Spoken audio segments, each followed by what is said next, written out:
करंजीत ग्रामपंचायत कारभाराच्या पारदर्शकतेसाठी तरुणाचे आमरण उपोषण। स्वातंत्र्य दिनीच ग्रामसभेच्या हक्कासाठी तरुणाचा एल्गार। पारदर्शकतेचा आमरण उपोषणाला गावकऱ्यांचा महिलासह पाठिंबा।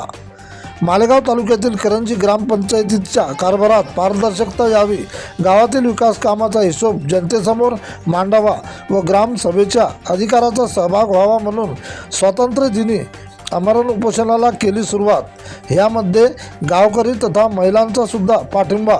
उपोषणकर्ते हनुमान उर्फ गोपाल भागवत खाडे, विठ्ठल शंकर लहाने व गोपाल गजानन खाडे।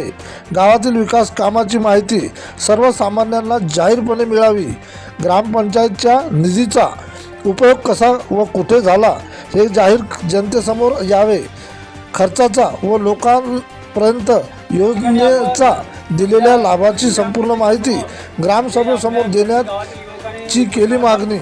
ही लढाई कोणाविरुद्ध नसून गावाच्या विकासासाठी, जनतेच्या हक्कासाठी, ग्रामसभेच्या अधिकारासाठी, पारदर्शकता कारभारासाठी अशी भूमिका उपोषणकर्त्याने व्यक्त केली आहे। प्रतिनिधी विठ्ठल भागवत।